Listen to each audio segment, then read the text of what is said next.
Film की शुरुआत होती है दो ग्रुप्स के बीच लड़ाई को दिखाते हुए। एक तो थे इंसान जो जमीन पर रहते थे और उनका ताल्लुक एक कबीले से था, और दूसरी जल परियां जो काले पानी में रहती थी। यहाँ इंसान जो एक दूसरे शहर से आई थी, वो इन जल परियों पर बुरी तरह हमला कर रहे होते हैं, उन पर भारी पड़ के मार रहे होते हैं। मगर जो जल परियां होती हैं, वो इन्हें नहीं मारती, बल्कि वो तो सिर्फ अपने बचाव के लिए उनके हमले को रोक रही होती है। तब यहाँ जल परियों का हेड इंसानों के मास्टर से कहता है कि हम लोगों ने आप सबका क्या बिगाड़ा है, आखिर तुम क्यों हम कमजोर लोगों को परेशान कर रहे हो। जिस पर इंसानों की मास्टर जवाब देती है कि हमें जल परियों के आंसू चाहिए, अगर तुम हमें वो दे दो तो हम तुम पर कोई जुल्म नहीं करेंगे और तुम्हें छोड़ दिया जाएगा। जिस पर वो कहता है माफ कीजिएगा, मगर हम तो वो आपको नहीं दे सकते। ये कहकर जल परियों के लीडर फौरन अपनी बेटी के पास जाते हैं, जो जल परियों की राजकुमारी थी और बहुत खूबसूरत भी थी। अपनी बेटी की जान बचाने के लिए जल परियों का लीडर उसे यहाँ से भगा देता है। इसके बाद इंसान वहाँ के सभी लोगों, यहाँ तक कि जल परियों के लीडर को भी मार देते हैं और सभी जल परियों को कैद करके अपने साथ अपने शहर ले आते हैं। अगले सीन में हम इंसानों के मास्टर के बेटे जियांग को देखते हैं, जिसके पास उसका दोस्त आता है और बताता है कि तुम्हारे डैड काले पानी गए थे और वहाँ से बहुत सारी जल परियों को कैद करके लाए हैं। इसके बाद हमें वही जल परियां दिखाई जाती हैं, जिन पर सिपाही बहुत जुल्म कर रहे होते हैं, बड़ी बेरहमी से उन्हें मार रहे होते हैं ताकि वो रो पड़े तो उनके आंसू ये हासिल कर सके। सिपाही ये सब एक लड़की लो चैंग के कहने पर कर रहे थे, क्योंकि वो मास्टर की सबसे करीबी थी और उसका ही कहा माना जाता है। वो जियांग के दोस्त की बहन भी, जिसके बाद वो खुद भी उठती है और जोर जोर से जल परियों को मारने लगती है। और वो जल परियां रोती हैं तो उनकी आंखों से आंसू निकलने लगते हैं। आंखों से बाहर आते ही वो कीमती और चमकदार मोतियों में बदल जाते हैं। अब इस तरह से करके वो बहुत सारे आंसू इकट्ठे कर लेते हैं। इसके बाद हम मास्टर और लो चैंग को आपस में बात करते हुए देखते हैं। तभी यहाँ जियांग भी आता है, जो अपने डैड यानी मास्टर पर बहुत गुस्सा होता है और कहता है कि डैड, आपने मुझसे वादा किया था कि आप कभी भी जल परियों को नुकसान नहीं पहुंचाएंगे, मगर आपने क्या किया, अपना वादा तोड़ दिया। जल परियों को उठा कर ले आए और उन पर जुल्म भी कर रहे हैं, बहुत बुरे। उसकी बातें सुनकर तभी अचानक मास्टर खांसने लगते हैं।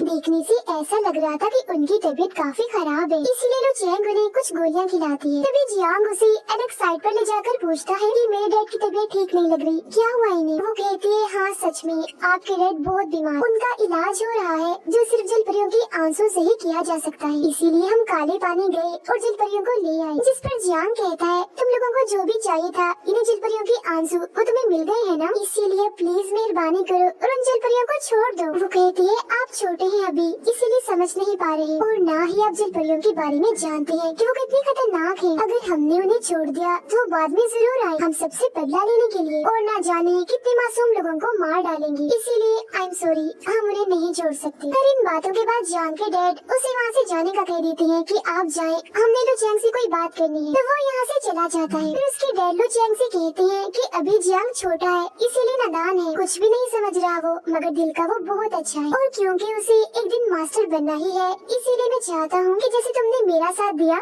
मेरी सेवा की है, तुम वैसे ही जियांग का भी साथ दो, उसकी भी सेवा करो। और हाँ, मैं भी सुबह की मीटिंग में ये ऐलान कर दूंगा कि मेरे बाद मेरा बेटा मास्टर होगा और वो ही मेरी जगह पर बैठेगा और तुम भी जाकर सो जाओ, आराम कर लो, थक गई होगी। तब लो चैंग कहती है ठीक है मास्टर, जैसे आपने कहा वैसा होगा, आपका हुक्म हमेशा माना जाएगा, मैं कभी आपको मायूस नहीं करूँगी। ये कहकर वो यहाँ से जाने लगती है, मगर उसका चेहरा देखकर हमें ये समझ आ जाती है कि वो जियांग के डैड के इस फैसले से खुश नहीं है कि जियांग मास्टर बने। फिर मास्टर भी अपने कमरे में चले जाते हैं, जहाँ तभी उनके पास जियांग आता है जो उनके लिए चाय लाया था। वो कहते हैं ये चाय लो चैंग और उसका भाई पहाड़ों पर से लाए हैं, ये बहुत अच्छी है, जिसे पीकर आप जल्द सेहतयाब हो जाएंगे। फिर तो मास्टर चाय पीने लगते हैं और जियांग से कहते हैं बेटा मैंने आपसे कोई जरूरी बात करनी है। जियांग कहता है जी डैड कीजिए, मुझे भी आपसे कोई बात करनी है। और फिर वो अपने डैड से पूछता है अच्छा आप लोगों ने अपना काम कर लिया हो तो क्या हम उन जल परियों को छोड़ सकते हैं, बहुत जुल्म कर लिया उन पर, अब बस कर दीजिए। जो सुन उसके डैड नाराज हो जाते हैं और कहते हैं तुम ऐसे ही फजूल बोले जा रहे हो, कुछ नहीं जानते तुम इस सब के बारे में जो हम कर रहे हैं। जल परियां बहुत ही खतरनाक होती हैं, वो इंसान का रूप लेकर जमीन पर आती हैं और एक के बाद एक इंसान को मारती जाती हैं। वो तो अच्छा हुआ मुझे तो चैंग ने सब के बारे में बता दिया, वरना तुम्हारा वादा पूरा करने के चक्कर में मैं उन जल परियों को ऐसे छोड़ देता और उनके साथ कुछ न करता। तब जियांग कहता है आपकी सोच गलत है, जल परियां इंसानों को नहीं मारती, सुनी सुनाई बातों पर आप यकीन मत किया करें डैड। जो सुन उसके डैड गुस्सा हो जाते हैं और कहते हैं क्या मैं तुम्हें पागल नजर आ रहा हूँ। इतना कहते ही उनके सीने में दर्द होने लगता है और देखते ही देखते अचानक से ही उनकी मौत हो जाती है। उनके मरते ही लू चेंग बहुत सारे सिपाहियों को लेकर उस कमरे में आ जाती है और जियांग पर इल्जाम लगाती हुई कहती है, ये तुमने क्या किया, अपने ही बाप को मार दिया। फौरन बाद सिपाहियों से कहकर उसे कैद करवा देती है। जहाँ तभी उसे उसका दोस्त मिलने आता है। तब जियांग उसे बताता है कि ये मैंने नहीं किया, मैंने अपने डैड को नहीं मारा। उसका दोस्त कहता है, जानता हूँ मैं, मुझे तुम पर यकीन है जियांग, और एक खबर मैं तुम्हें देने आया हूँ। तुम्हारे डैड की मौत के बाद मेरी बहन यानी लू चेंग मास्टर बन गई है। जो सुन जियांग काफी हैरान हो जाता है और कहता है कि मुझे लगता है कि मास्टर बनने के लालच में लू चेंग ने ही मेरे डैड को मारा है जहर देकर, ताकि उसका रास्ता साफ हो जाए, क्योंकि उस वक्त वो बिल्कुल ठीक थी। इसीलिए प्लीज तुम कैसे भी करके मुझे यहाँ से निकालो, ताकि मैं लू चेंग के खिलाफ कोई सबूत ढूंढ सकूं। जो सुन कुछ ही वक्त के बाद उसका दोस्त जियांग को वहाँ से निकाल देता है, जिसके बाद फौरन वो लू चेंग के कमरे में जाता है और पूरे कमरे की तलाशी लेने लगता है। जहाँ तभी उसे एक बर्तन में जहर मिल भी जाता है, मगर तभी इधर लू चेंग और उसके बहुत सारे सिपाही आ जाते हैं। जियांग उन्हें वो जहर दिखाते हुए कहता है, ये वही जहर है जो मेरे डैड को दिया गया था और ये काम लू चेंग का है। मगर कोई भी सिपाही उसकी बात का यकीन नहीं करता, इसीलिए जियांग को वहाँ से भागना पड़ता है, जहाँ वो उस जहर को महल में ही छुपा देता है। इसके बाद हम अगली सुबह का सीन देखते हैं, जहाँ भागकर जियांग एक नदी के पास आ गया होता है और उसके पीछे बहुत सारे सिपाही भी लगे हुए थे। फिर फौरन ही सिपाही उसे पकड़ लेते हैं और इनमें काफी लड़ाई होने लगती है। लेकिन क्योंकि सिपाही काफी ज्यादा थे और जियांग अकेला था, इसीलिए वो उनके सामने कमजोर पड़ जाता है। इसीलिए वो जैसे ही उसे मारने वाले होते हैं तो तभी पानी में से जलपरियों के सरदार की बेटी, जिसे उन्होंने भगा दिया था, वो निकल कर आती है, यानी सभी जलपरियों की राजकुमारी, जो इस वक्त अपने फुल जलपरी वाले रूप में होती है, जिसे देखकर सिपाहियों की आंखें खुली की खुली रह जाती है और वो खुश होते हुए कहते हैं, वाह भाई वाह, आज का दिन तो बड़ा ही अच्छा है, हम इन दोनों को पकड़कर लू चेंग के हवाले कर देंगे, जिससे वो बहुत खुश हो जाएगी। ये सोचकर वो जलपरी पर हमला करने के लिए आगे बढ़ती है। तो पहले तो वो उन्हें रोकती है और बाद में अपनी ताकत से बर्फ के बहुत सारे नुकीले टुकड़े बनाकर उन पर हमला कर देती है,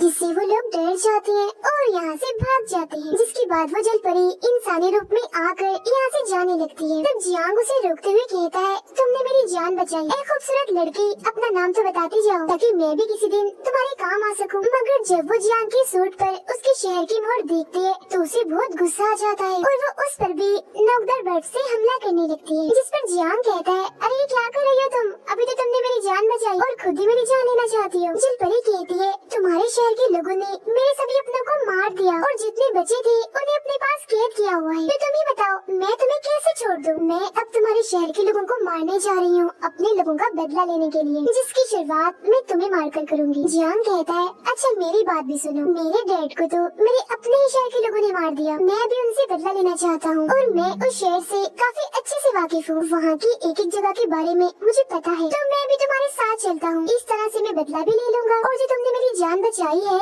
उसका हिसाब भी बराबर हो जाएगा। जिसके लिए वो जलपरी मान जाती है और वो लोग उस शहर के लिए निकल जाते हैं, जहाँ जियांग अपने रास्ते में आने वाले बहुत सारे बच्चों को खाना खिलाता है, जो देखकर जलपरी को बहुत खुशी होती है। अब जियांग जलपरी को खुश करने के लिए उसके लिए सफेद रंग का प्यारा सा सूट और एक छतरी भी लेकर आता है, जिसके बाद वो दोबारा से आगे बढ़ते हैं, जहाँ तभी वो रास्ते में देखते हैं कि लू चेंग के कुछ सिपाही एक लड़के से लड़ रहे होते हैं, मगर वो लड़का इतने सारे सिपाहियों के सामने कमजोर पड़ जाता है, इसीलिए जैसे ही वो उसे मारने वाले होते हैं तो तभी जलपरी उसके चारों तरफ एक हिफाजती कवर लगा देती है, जिससे सिपाही उसे कुछ भी नहीं कर पाते। और अब जियांग और जलपरी मिलकर उन सभी सिपाहियों से लड़ते हैं और एक एक करके उन्हें मार देते हैं। फिर वो उस लड़के से पूछते हैं, ये लोग तुम्हें क्यों मार रहे थे? तो वो बताता है, मैं एक कबीले का सरदार हूँ, हमारे कबीले के लोग जहर बनाने में काफी माहिर हैं। एक दिन हमारे ऊपर मुसीबत आई, जिसके लिए उस शहर से हमने मदद मांगी और बदले में उन्हें सबसे तेज जहर बना कर दिया, और जिस बर्तन में वो जहर दिया वो बहुत ही खास था। अगर इस बारे में मास्टर को पता चला तो वो बहुत नाराज होंगे, इसीलिए मैं उस शहर में वो जहर और बर्तन लेने गया, लेकिन वहाँ के मास्टर लू चेंग ने हमें वो नहीं दिया और अपनी टीम में शामिल होने का कहा, पर मैंने इसके लिए साफ साफ मना कर दिया, इसीलिए उसके सिपाही मुझे मारने आए थे। तब जियांग उसे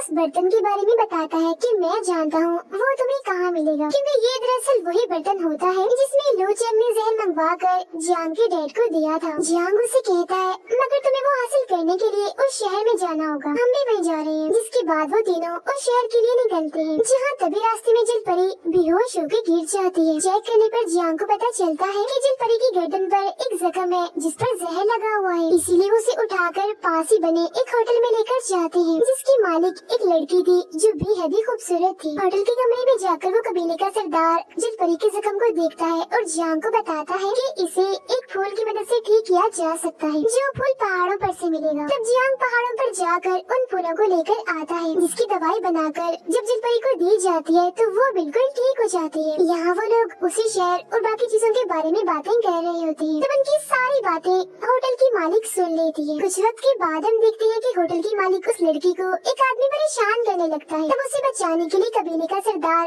अपनी बांसुरी बजाकर बहुत सारे सांपों को वहाँ बुला लेता है।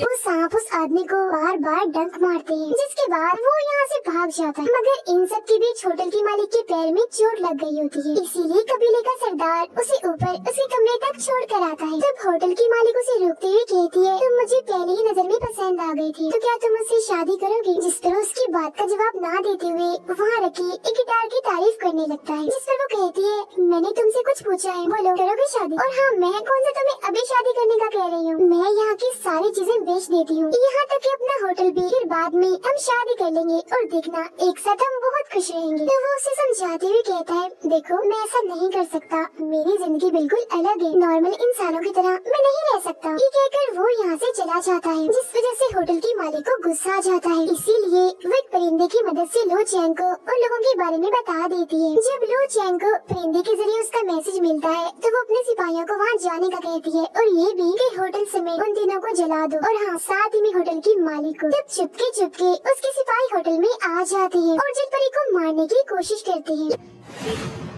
लेकिन जियांग और कबीले का सरदार उसे बचा लेते हैं। अब सिपाही पूरे होटल में आग लगा देते हैं, जिससे वो जलने लगता है। मगर वो चारों ठीक वक्त पर वहाँ से बाहर आ गए थे। कबीले का सरदार होटल की मालिक को कहता है अब तुम यहाँ से चली जाओ, जिस पर वो कहती है नहीं, मैं भी तुम्हारे साथ उस शहर में चलती हूँ। जिसके बाद ये चारों आगे बढ़ते हैं, जहाँ तभी रास्ते में पेड़ों की टहनियाँ उन पर हमला कर देती है। जल परी और होटल की मालिक को पकड़ लेती है, लेकिन जियांग और वो सरदार ऊपर की तरफ कूद कर उन टहनियों को काट देते हैं और दोनों की जान बचा लेते हैं। लेकिन अब वो टहनियाँ सरदार को पकड़ लेती है, तो होटल की मालिक अपनी उसी जादुई गिटार को बजाकर टहनियों को काट देती है और सरदार को बचा लेती है। और ये लोग एक बार फिर अपना सफर शुरू करते हैं। कुछ वक्त के बाद वो शहर में पहुंचकर सीधा महल में जाते हैं। उन्हें लग रहा था कि यहाँ उन्हें कोई भी नहीं देख रहा होगा, मगर तभी यहाँ बहुत सारे सिपाही आ जाते हैं, जिनके साथ लो चैंग भी थी। अब देखते ही देखते सिपाही उन पर हमला कर देते हैं। बदले में वो भी उन सिपाहियों से लड़कर उन्हें अच्छा सबक सिखाते हैं, क्योंकि ये चारों काफी ताकतवर थे और उन पर काफी भारी पड़ रहे थे। अब सिपाहियों को कमजोर पड़ता हुआ देखकर लो चैंग भी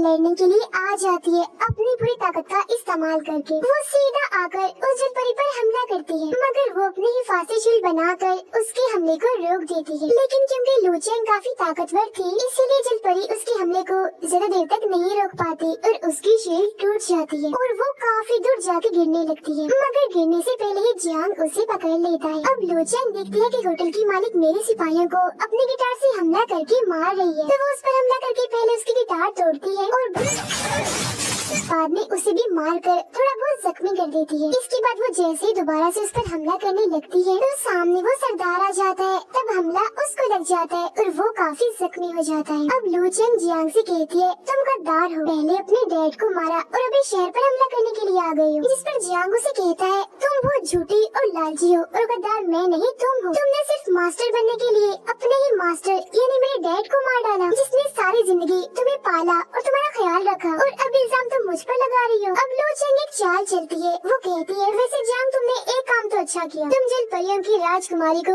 खुद यहाँ हमारे पास ले आई। इसके बाद वो जल परी को भड़काने लगती है कि तुम्हारे डैड को किसी और ने नहीं बल्कि जियांग के डैड ने मारा था और तुम्हारे सारे लोगों को भी उन्होंने ही मरवाया था। इसके बाद वहाँ बहुत सारा धुआं आ जाता है। तभी यहाँ जियांग का दोस्त आकर इन चारों को यहाँ से ले जाता है। वो अब नीचे जेल के पास जाने लगती है, जहाँ रास्ते में वो जल परी गुस्से में और रोती हुई जियांग से पूछती है कि क्या वो सब सच था जो लो चैंग ने बताया। वो कहता है हाँ सच है, मगर मेरे डैड ने वो खुद नहीं किया बल्कि लो चैंग के कहने पर किया था। उसने तुम लोगों के बारे में उल्टा सीधा मेरे डैड को भड़काकर ऐसा करवाया। जल परी कहती है, मगर मेरा क्या कसूर था? तुम्हारे डैड के भड़कने की वजह से मेरी जिंदगी अजाब बन गई। मेरे डैड मुझसे छिन गए और आधे मेरे लोग मारे गए, मगर इसी दौरान उसे जेल में से अपनी बहनों की आवाजें आने लगती है, इसीलिए ये वहाँ जाकर उन सबको छुड़वा लेती है। इसके बाद जब वो लोग यहाँ से भाग रहे थे तो तभी उनके रास्ते में लो चैंग आ जाती है, जिस पर जियांग का दोस्त यानी लो चैंग का भाई उसे कहता है, बहना तुम्हें जो चाहिए था वो तुम्हें मिल गया। तुम मास्टर बनना चाहती थी ना, तो तुम बन गई हो। तब तुम्हें क्या चाहिए? छोड़ दो इन्हें और जाने दो प्लीज। मगर वो अपने ही भाई पर अपनी ताकत से हमला करके उठाकर उसे काफी दूर फेंक देती है, जिससे वो बेहोश हो जाता है। इसके फौरन ही बाद लो चैंग के सिपाही उन पर हमला करने लगते हैं, मगर जल परी एक बार फिर अपनी ताकत से बर्फ के नुकीले टुकड़े बनाकर उनकी तरफ करती है और हमला करने से रोक देती है। मगर तभी यहाँ लो चैंग भी अपनी ताकत का इस्तेमाल करके जल परी की रुकावट को तोड़ देती है, जिसके बाद उन चारों और सिपाहियों के बीच एक काफी बड़ी लड़ाई छिड़ जाती है। अब लो चैंग जल परी पर हमला करती है, मगर बीच में आकर जियांग उसे बचाने की कोशिश करता है, जिसके बाद वो दोनों मिलकर लो चैंग से लड़ने लगते हैं, मगर वो काफी ताकतवर थी, इसीलिए वो उसके सामने नहीं टिक पाते। तो लो चैंग उन पर हमला करके दूर फेंक देती है और अब जैसे वो जल परी में अपनी तलवार घुसाने लगती है तो बीच में जियांग आ जाता है और वो तलवार उसके आर पार हो जाती है। ये देख जल परी को बहुत गुस्सा आ जाता है और वो जोर से चिल्लाती है, जिससे लो चैंग और उसके साथी काफी दूर जाके गिरते हैं। अब जियांग जल परी से कहता है, तुमने मेरी जान बचाई थी, लो देखो आज मैंने तुम्हारी जान बचा ली, तो मतलब आज हिसाब बराबर। मगर उसे जख्मी देकर जल परी रोने लगती है और उसकी आंखों से आंसू निकल आता है, जिसके बाद उसका जिस्म गायब हो जाता है और उसकी सारी ताकत उस आंसू में चली जाती है। और अब जैसे ही वो आंसू जियांग के अंदर जाता है तो वो बिल्कुल ठीक हो जाता है, जिसके बाद हम देखते हैं कि वो जल परी अब सिर्फ एक छोटी सी मछली बन गई है। तब लो चैंग पीछे से आकर जियांग पर हमला करती है, मगर बिल्कुल जल परी के शील्ड जैसा एक हिफाजती घेरा उसके चारों तरफ बन जाता है, जिससे जियांग को कुछ नहीं होता। और अब जैसे वो ये देखता है कि लो चैंग ने मुझ पर हमला किया हुआ है तो वो उल्टा उसी पर ही हमला करके काफी दूर फेंक देता है। फिर वो उससे पूछता है कि आखिर ये सब तुमने क्यों किया? वो कहती है, मैंने इस शहर के लिए बहुत मेहनत की, मगर मास्टर गद्दी पर तुम्हें बिठाना चाहते थे, जिससे मुझे बहुत जलन हुई। ये जानकर जियांग को बहुत गुस्सा आता है और वो उस पर एक ताकतवर हमला करके उसे जान से मार डालता है और बाद में वो अभी शहर का मास्टर बन जाता है। इसके बाद हम सरदार और होटल की उसी मालिक को देखते हैं, जहाँ अब दोनों ही एक दूसरे को पसंद करने लगते हैं और जल्द ही शादी भी कर लेते हैं। उधर सारी जल परियाँ अपनी उस राजकुमारी यानी उस जल परी को मछली वाले रूप में ही लेकर काले पानी चली जाती हैं, जो उनका घर था। फिर जियांग का दोस्त उसके पास आता है और बताता है कि जब मैं मास्टर को चाय देने के लिए तुम्हारे पास आ रहा था तो तब रास्ते में लो चैंग ने